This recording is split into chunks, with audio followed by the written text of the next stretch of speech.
It must be Monday, huh, Allison? Yeah, You know why we know how we know? because we're here.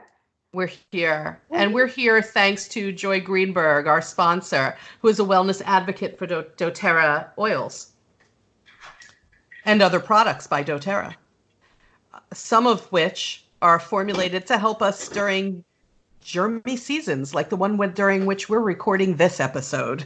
Yeah, yeah.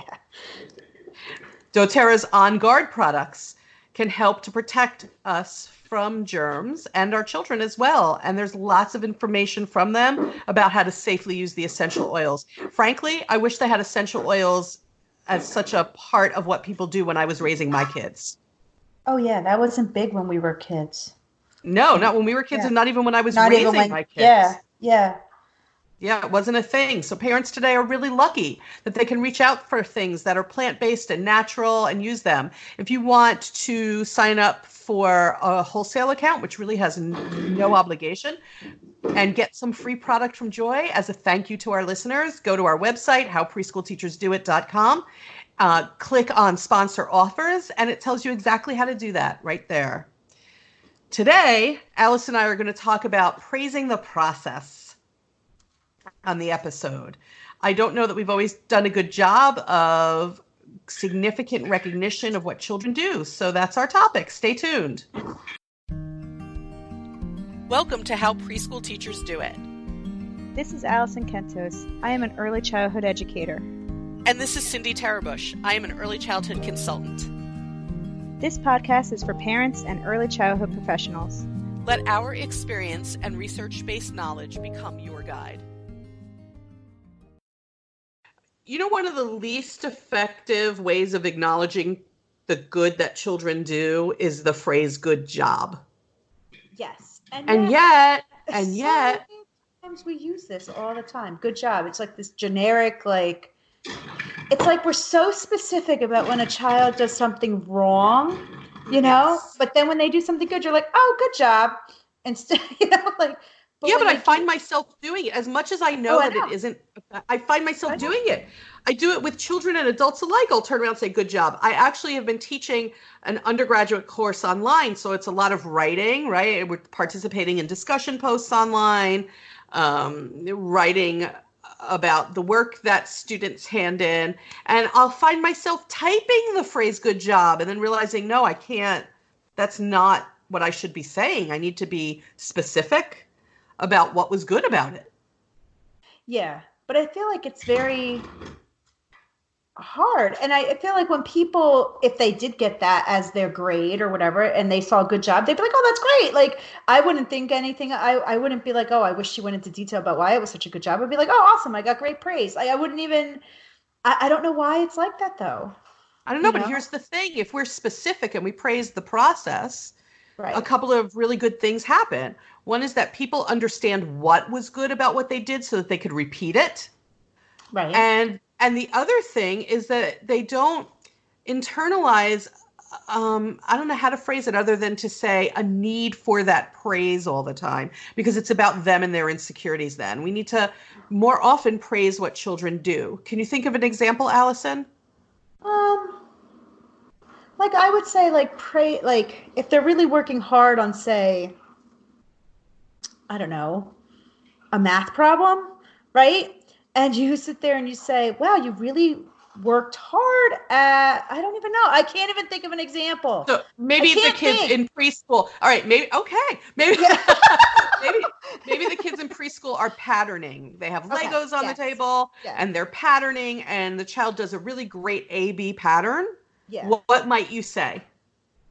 Well, besides good job, no. I Yes. would try not to Yeah. say good job, or I would maybe say that's a really good job, but you really worked hard on looking at which one came after this one. That's how you, like, you know what I mean? You are Yeah. looking to see which one came after green, or which, and that's how you figured out the pattern. Right. You can say the pattern, the figuring out the pattern was great, right? Yeah. You worked hard, or I saw the hard work Yeah. that went into doing that pattern. High Right. five. Yeah. I sort of like to say things like, instead of saying you drew a beautiful picture, say even saying things like the picture is beautiful. Yeah. The way you used the paint was very creative. That's great. Right. And it's hard. I still find, as much as I try to do this, it's hard to do. I find it very hard to do. Or like maybe at times hard to do and then other times like it comes naturally. Like but I don't consider it praise maybe. I just consider it like, okay, we're just talking about how, you're holding your pencil properly or whatever. And instead of just being and then other times I'm like so quick to be like, "Oh, great job." I don't know. It's like Maybe we need to take the word praise out of it and just call it acknowledgement, right? It's maybe acknowledgement. because I think sometimes maybe that's the difference. Is like I often will acknowledge what they're doing, the process. Like I'll acknowledge the process. Like my kids in my class right now, they're really into like trying to write letters and things like that. So we've been working on like holding the pencil this way and like this is how you hold the paper and like try to make this stroke and whatever. And so I will talk them through the whole process. Like I'll be like, okay, you're holding it, you got to pinch it here, and then you got to do this.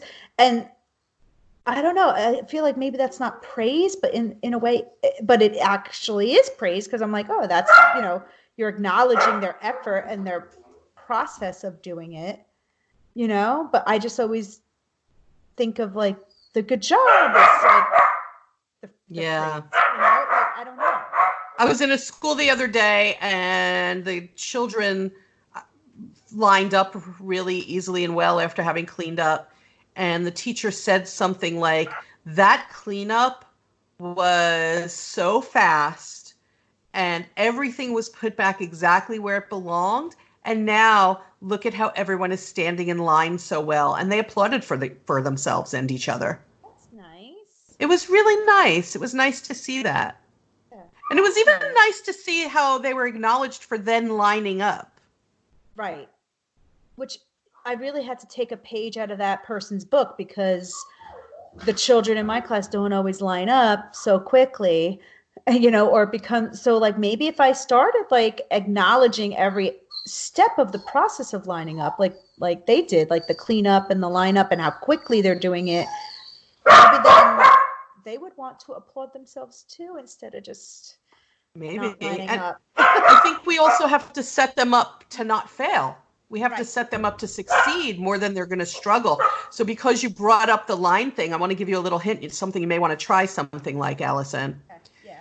A teacher shared with me recently that she was trying to get the children to learn about walking together, and Yeah. she used bubbles to do that.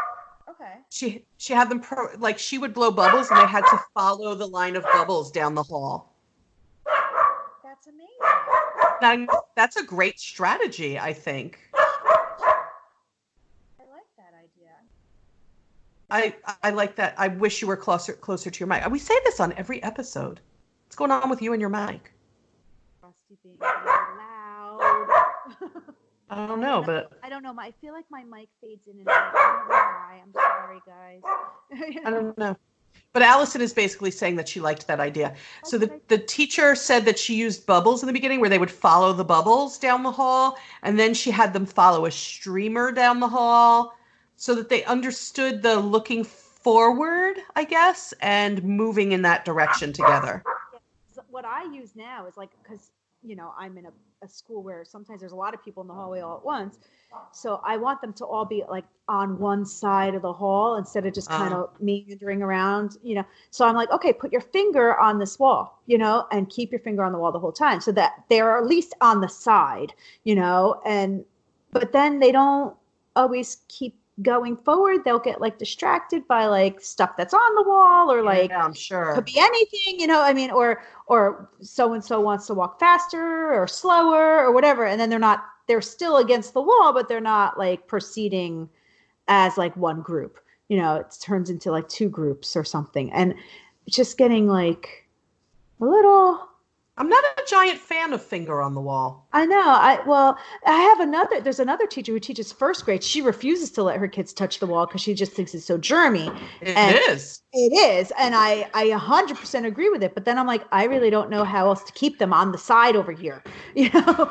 Maybe what you should do is when they do it, Allison, you should acknowledge their good work in that process. How about that? Because that's our topic. Yeah, I know. Right. We got off topic. We did. Sorry, folks, we got off topic. Sorry. Yeah.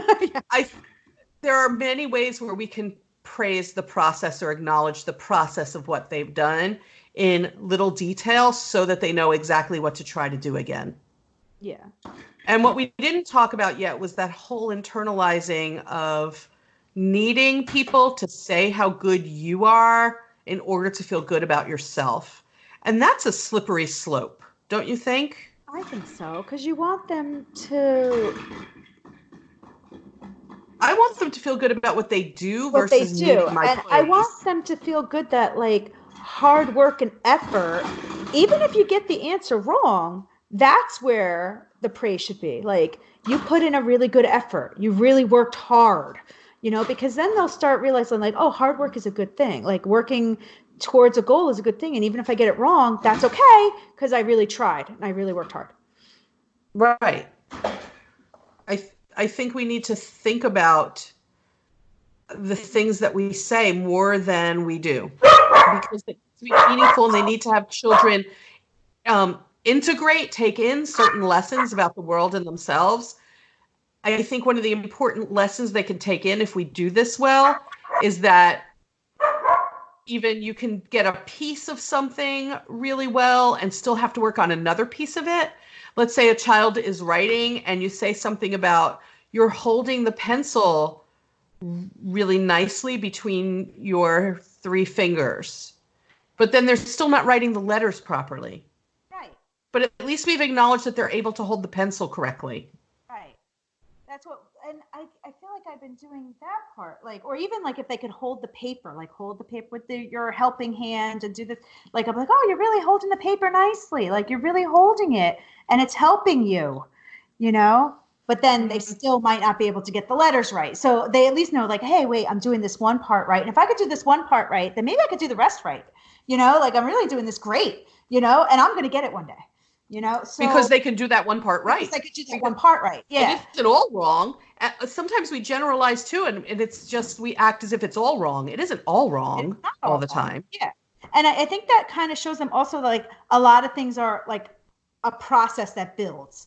So for you to, like, you know, start knowing how to write, this is one part of the process, and you're getting that. You're holding it with your helping hand. Now we're going to work on the next process, you know, the next part of it. So it's not like an all or nothing thing. It's like every little step is a turn in the right direction, you know?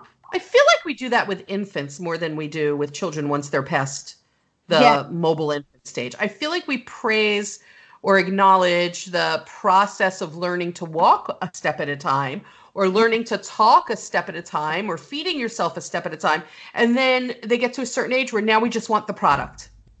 Yeah. But, like, we can't focus so much on that product. Yeah. You can't. The product will come if they can do the step-by-stepness of the process. Right. And I feel like kids now get so, like, discouraged if they can't get the product properly right, because I think that's basically what they're being told. And it's like, no, like, if you just do this step by step by step, then you'll know how to do it and it'll be fine. But, like, we're in an immediate gratification product world. That's the world they're growing up in, where things happen immediately and we want to see the results of our work immediately or our efforts immediately. We even want things delivered to our homes immediately. Right. So it's like a society as a whole is kind of making it very instant. Yes. And about product. Yeah. Unfortunately, our educational systems tend to focus more on the product from learning rather than the process of learning it. Yeah, that's true.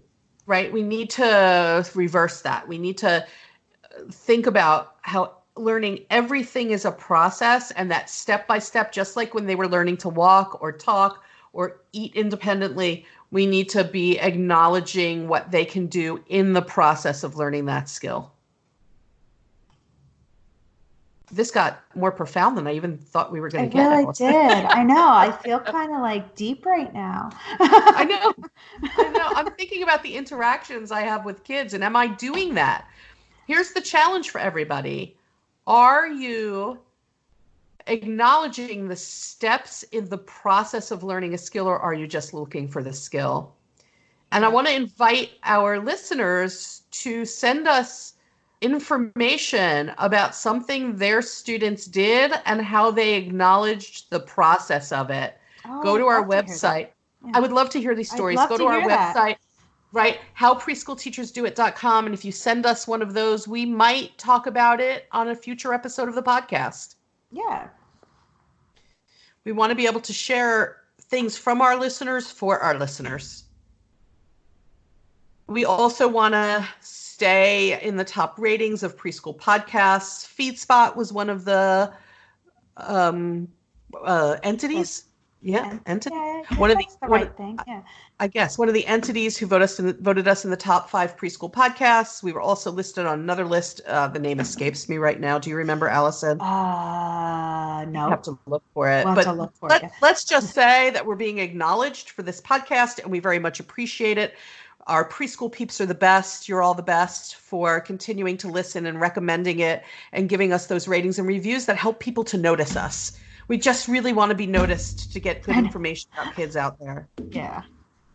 So thank you for listening again, and listen for us again next Monday, because now we do these weekly thanks to that popular demand. I have to say, Allison, I'm enjoying the weekly thing. Are you? I am. I thought we didn't know we would. Really nice. Yeah. We weren't sure. And I really do like it. And I also feel like people have been writing in a little bit more, maybe because we're doing it every week, so we're more out there. So I really like that. Yeah, me too. So thank you, preschool peeps. You rock. Till Yes, next you do. time. Bye.